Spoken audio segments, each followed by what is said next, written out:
अस्सलाम वालेकुम everyone, welcome to the new vlog. आज का व्लॉग कुछ ऐसे शुरू होता है कि हम सुबह उठ गए स्कूल जाने के लिए और जी लगातार रात से कंटिन्यूसली बारिश हो रही है। तो हमने कहा कि ट्यूसडे वाली हमारे साथ ना हो जाए, हम वहाँ जाएं, जाके वापस आएँ। उठ तो गए हैं, वो तो खैर है, घर के अंदर ही हैं, बट यूनिफॉर्म पहनाओ, रेडी करो, फिर दोनों को करना पड़ता है। मुस्तफ़ा भी उठ जाता है, फिर वापस आओ। तो इससे अच्छा है कि घर में भी सबने कहा कि अभी ना, आज ना जाओ। तो बस जी, आज वैसे भी हाफ डे ही होता है, तो फ्राइडे की परीक्षा की होगी है छुट्टी। अब हम घर पे ही होंगे, अभी अब नाश्ता करेंगे और सब देखें क्या होता है। बारिश बहुत हो रही है, अब तो मेरा दिल कर रहा है कि धूप निकल आए। इतने सारे बच्चों के कपड़े जमा हुए हैं धोने वाले, आई होप कल निकल आए।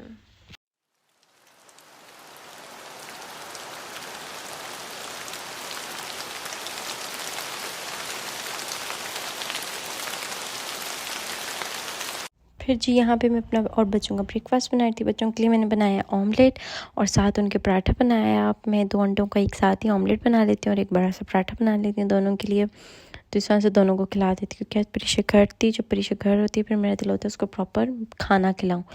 उसके बाद मैं यहाँ पे अपने लिए बनाई थी बेसन का चिल्ला। मैंने थोड़ा सा बेसन लिया, उसमें नमक और आपने देख लिया वो डाला।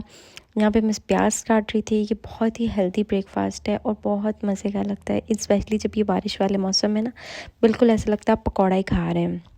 बहुत देर तक आपका पेट भी फुल रखता है। इसको चाय के साथ इतना मज़ा आता है ना, अगर आपका कभी शाम के टाइम में कभी पकौड़े खाने का दिल कर रहा है ना, आप ये खा लें।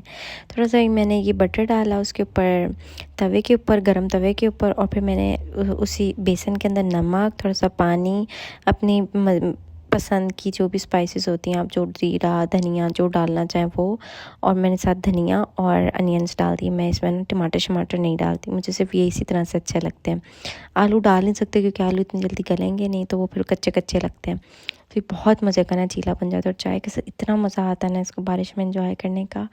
और ये हाई प्रोटीन और बेस्ट आपका ब्रेकफास्ट हो जाता है, तो ज़रूर ट्राई करिएगा, और ये बहुत मज़े का बनता है। फिर यहाँ पे बारिश में मैं तो इनको नहाने नहीं दे रही थी, फिर ये इनके दादा आ गए, तो इन्होंने फिर नहाने के लिए ना ये लोग फोर्स करने लगे, और फिर थोड़ा सा बारिश में नहा लिया, क्योंकि बल्कि आजकल की बारिश में नहीं नहाना चाहिए क्योंकि अब मौसम चेंज हो गया। खैर परीक्षा तो थोड़ा सा फिर भी कंट्रोल करती है, उसको ठंडा लगता है पानी, पर ये मुस्तफ़ा जो है ना बिल्कुल नहीं। फिर खैर मैंने दोनों को चेंज किया। उसके बाद परीक्षा का ये उनकी उसकी दादी ने एक गिफ्ट टॉय ऑर्डर किया हुआ था। ये उन्होंने कहीं से थ्रिफ्ट करवाया था, किसी थ्रिफ्टी स्टोर से लिया था। बहुत अच्छी कंडीशन में इस तरह के टॉयज़ मिल जाते हैं। अगर आप लोग मुझे कमेंट्स में बताइएगा तो मैं अगले व्लॉग में कुछ पेजेस वगैरह भी शेयर कर दूँगी उनसे पूछ के, क्योंकि बड़ी अच्छी कंडीशन में और बहुत अच्छे रीज़नेबल टॉयज़ मिल जाते हैं। उसके बाद वो तो थोड़ी देर ही खेलती है, उसके बाद उसकी चीज़ों के साथ मुस्तफ़ा को ज़्यादा इंटरेस्ट होता है कि क्या चीज़ है।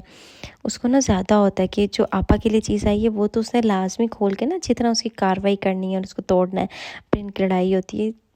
ये जो चीज़ें होती हैं ना बहन भाइयों की, फिर सारी ज़िंदगी होती है, और फिर जब बड़े हो जाते हैं, जब अपने अपने रास्तों में लग जाते हैं, फिर याद आता है कि क्या माँ बल्कि पेरेंट्स को याद आ रहा होता है क्या ये छोटे छोटे थे। खैर तो फिर यहाँ पे मैं थोड़ा सा किचन वगैरह समेट रही थी। इस किचन में हम कुछ भी नहीं बनाते, मैंने नाश्ता भी नहीं, आज तो लंच भी नहीं बनाया, पर मैं चाय वगैरह बना लेती हूँ, बच्चों के लिए पानी गर्म कर लेती हूँ, या कोई फ्राइंग वाली सॉसेजेस वगैरह बनाऊँ तो वो उसका ना अच्छा खासा फिर ऑयल गिर जाता है। और ये वाला जो किचन है भी साफ़ सुथरा, क्योंकि इतना यूज़ नहीं हुआ हुआ, तो फिर मेरी कोशिश होती है जैसे इसकी चीज़ें साफ़ ही रहें।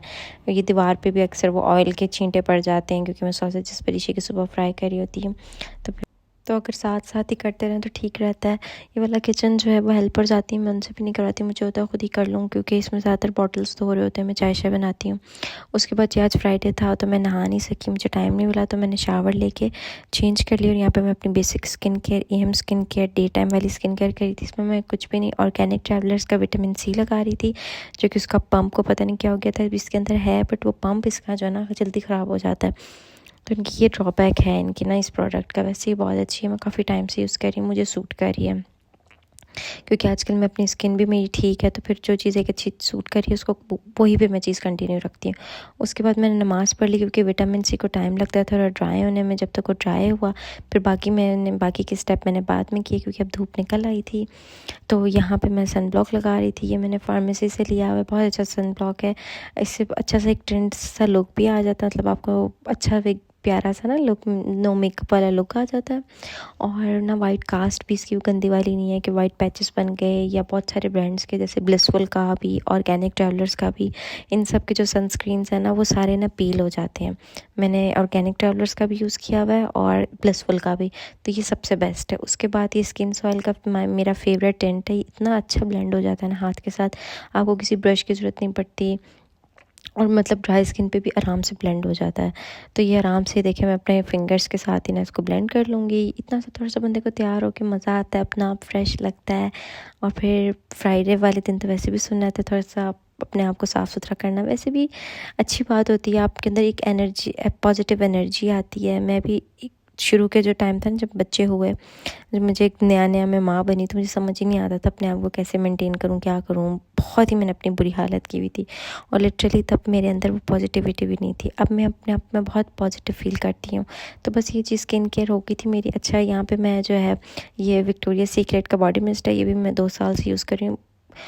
ये ना उस दिन मेरे से गिर गया और उसके नीचे से बॉटल जो थोड़ी सी ब्रेक हो गई, तो मैंने इसको उल्टा करके रखा हुआ था। मैंने कहा मैं इसको कहाँ स्प्रे बॉटल में उसी में शिफ्ट करूँ। तो बस इस तरह की चीज़ें हो जाती हैं। तो यहाँ जी हमारी स्किन हो गई थी, स्किन के डन डनाडन, और आजकल ही हम रेडी भी हो गए थे। बस इतनी सी एफ़र्ट होती है। उसके बाद जी हम दूसरी अपनी सुन्नत पूरी कर रहे थे। मैं फ्राइडे को बच्चों के ना दोनों के नेल्स कट करती हूँ। कुछ टाइम से मैंने फ़ॉलो करना शुरू किया, क्योंकि मुझे याद है हम अपने बचपन में ना वेट करते होते थे, फ्राइडे आएगा तो नेल्स कट करेंगे, एक्स्ट्रा सवाब मिलेगा। तो मेरा दिल करता है वो चीज़ बच्चों में भी आए, उनको पता चले कि फ्राइडे वाले दिन हमने नेल्स कट करने। उसके बाद जी यहाँ पे हमारा हो गया था स्नैक टाइम। यहाँ पे मैं बच्चों के लिए बना रही थी पॉपकॉर्न्स। बच्चे नाश्ता करते हैं हैवी, तो उसके बाद दूध पी के नैप टाइम हो जाता है उनका, फिर वो उठते हैं, तो मैं इस तरह की कोई चीज़ बना देती हूँ। जिन दिनों परीक्षा स्कूल जा रही होती है, फिर मैं इस टाइम भी उसको प्रॉपर मील दे रही होती हूँ। तो यहाँ पर मैंने भी इनके साथ ये पॉपकॉर्न शेयर कर लिए थे। मेरा भी मील नंबर 2 ये था, चीले के बाद कि मैंने 1 कप चाय और फिर ये थोड़े से पॉपकॉर्न खाए थे। मैंने अभी तक कोई रोटी, कोई चीज़ नहीं खाई थी। तो जो लोग मुझसे पूछते हैं ना कि मैं अपना वेट कैसे मेंटेन किया हुआ है, ये मेरी डाइट है जो मैं आप लोगों के साथ इधर ही शेयर कर रही होती हूँ। उसके बाद जी मौसम अच्छा होने की वजह से हम थोड़ा सा वॉक पे चले गए थे। वॉक की हमने, थोड़े से फ्लावर्स देखे, बच्चों को बड़े अच्छे लगते हैं फ्लावर्स वगैरह, कभी प्लग भी कर लेते हैं। मेरी कोशिश होती ना ही करें। उसके बाद घर आए तो फिर मैं अपने फादर इन लॉ के लिए कॉफ़ी बनाई थी। इस तरह से हमने बीट करके फ्रिज में रखी होती है, बस दूध गर्म करके कप में डालनी होती है। कोई लंबा चौड़ा काम ही नहीं है। तो ये मेरी मदर इन लॉ बीट करके रखती हैं फ्रिज में, बस उसमें आप डालो और दूध गर्म करो और दैट्स इट। उसके बाद यहाँ पे हम काइनेटिक सैंड से खेलते हुए इनको किसी ना किसी चीज़ में बिज़ी रखती हूँ। अगर ना रखूँ तो फिर मेरी तबाहियाँ हो जाती हैं। उसके बाद ये दोनों सो गए थे, बच्चे सो चुके थे यहाँ पे। फिर मैं अपने यही नीचे वाले किचन में इस तरह के बर्तन होते हैं, बॉटल्स हो गई, चाय के बर्तन हो गए, खैर मैंने वॉश वगैरह किए। उसके बाद मैंने ना आज इत्तेफाक से ना मैंने 10 बजे आके देखा तो गैस आ रही थी, तो फिर मेरा नूडल्स खाने को दिल किया, तो फिर मैंने फटाफट ये वाली नूडल्स बनाई। तो मैंने कहा चलो गैस आ रही है तो फ़ायदा उठाते हैं। और उस दिन कोई ऐसा मुझे याद है कि अच्छी चीज़ घर में बनी भी नहीं थी, पता नहीं क्या बनाया था। उसके बाद जब मैं ये नूडल्स खाती हूँ ना, तो उसके साथ मैं ये चिया सीड डाल लेती हूँ। अब इसमें मैंने मैंने चिया सीड पहले सोक करके रखे हुए थे, उसमें पानी डाल के, और मैं इसमें बिल्कुल थोड़ी सी क्वांटिटी में दूध डालती हूँ क्या हो गया है। तो इसकी ना एक तरह की कच्ची लस्सी टाइप बन जाती है जिन लोगों को पता है। और इसमें थोड़ा सा मीठे के लिए ना मैं ना जामी श्री डालती हूँ। अब ढेर सारी बर्फ़ डाल दूँगी तो फ़ायदा इसका ये है कि मैं इतनी स्पाइसी नूडल्स खाऊँगी, उससे मेरे कोई ना मुझे स्टमक में कोई एसिडिटी होगी, ना कोई मुझे पिंपल निकलेगा। और ये वैसे भी हेल्दी है, और बहुत ज़्यादा ना इसमें फ़ाइबर होता है, बहुत फिलिंग होता है, और ठंडा ठंडा मज़ा भी लगता है। इंस्टेड कि आप मैदे वाली नूडल्स भी खाओ और साथ में जो है आप कोक पियो, या मतलब इस तरह का जूस पियो, कोई ज़ाहिर एकदम आपको ना बहुत ज़्यादा उसको खा के मिर्ची लगती है, तो ये सबसे बेस्ट तरीका होता है।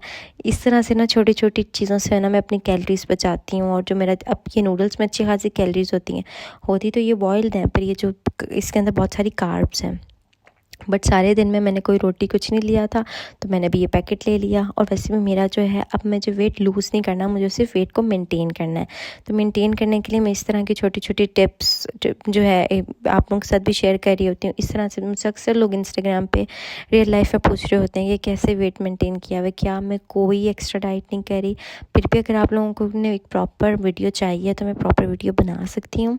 आप मुझे कमेंट्स में बताइएगा और फिर मैं बनाऊँगी, क्योंकि पता तो चले कितने लोग इंटरेस्टेड हैं। खैर फिर उसके बाद यहाँ पे मैं अपनी ये बनाते हुए, ये मेरा ना मी टाइम होता है, और इस टाइम मुझे बड़ा मज़ा आ रहा था, सुकून से अपने स्लो होके काम करने का, सब कुछ करने का। तो आप लोग मुझे कमेंट्स में बताइएगा कि आप लोग भी मी टाइम एंजॉय करते हैं या बच्चों के साथ ही मील ले लेते हैं और उनके साथ ही सो जाते हैं। क्योंकि मुझे तो ऐसा लगता है कि जिस दिन मुझे मी टाइम ना मिले तो मुझे ऐसा लगता है जैसे मैं पागल हो जाऊँगी। लिटरली ये मुझे चार्ज करने के लिए बहुत ज़रूरी होता है, क्योंकि इस टाइम ना मुझे एक मील जो है ना सुकून से बैठ के खाना होता है। मेरा दिल होता है ब्रेकफास्ट भी मैं बच्चों के साथ ही कर रही होती हूँ, बाकी सब सारा दिन ही साथ ही होते हैं माशाल्लाह, अल्लाह उनको ज़िंदगी दे। बट ये टाइम जो होता है ना, ये मेरा दिल करता है कि मैं थोड़ा-सा, ये भी भूख बर्दाश्त करनी पड़ती है कि आप कभी-कभी मैं, ऐसा भी होता है बच्चों के साथ ही सो जाती हूँ और मुझे रात को 2 बजे एकदम भूख से आँख खुलती है, फिर मैं उठ के कुछ। तो यहाँ जी मेरा मज़ेदार सा फूड तैयार हो गया था। मैं अपना फूड एंजॉय करते हुए साथ में अपना फेवरेट ड्रामा देख रही थी जफ़ा। इतना अच्छा ड्रामा है ना, सबसे अच्छी बात है इसका डायरेक्शन बहुत अच्छी हुई है इस ड्रामे की। स्टोरी लाइन तो है ही बहुत अच्छी, एक घिसी-पिटी स्टोरी लाइन से बहुत अच्छा ड्रामा है, और सबसे अच्छी बात जो है ना, इसकी डायरेक्शन बहुत अच्छी है, बहुत क्यूट सी कास्ट है। फिर यहाँ मैं अपनी हेयर केयर करते हुए, क्योंकि सुबह मैंने शावर लेना था तो रात को मैं ये ग्रोथ वाटर सही देने का यूज़ कर रही थी। ओके जी, अल्लाह हाफ़िज़, मिलते हैं अगले व्लॉग में। तब तक के लिए अल्लाह हाफ़िज़। मैंने अपनी नाइट टाइम स्किन केयर भी कर लिया है और सब कुछ हो गया है, ड्रामा भी हो गया, खाना भी हो गया। तो वीडियो को लाइक ज़रूर कीजिएगा, अगर अच्छी ना भी लगे तब भी करते हैं, अभी स्टार्ट है यार, सपोर्ट की ज़्यादा ज़रूरत है। और वीडियो को चैनल को सब्सक्राइब भी कर दीजिएगा और कमेंट्स में भी अपने फीडबैक्स देते रहिएगा और अपने आस पड़ोस में भी शेयर करें और वीडियो को एंड तक ज़रूर देखा करें, क्योंकि मुझे अपना वॉच टाइम कंप्लीट करना है। अल्लाह हाफ़िज़।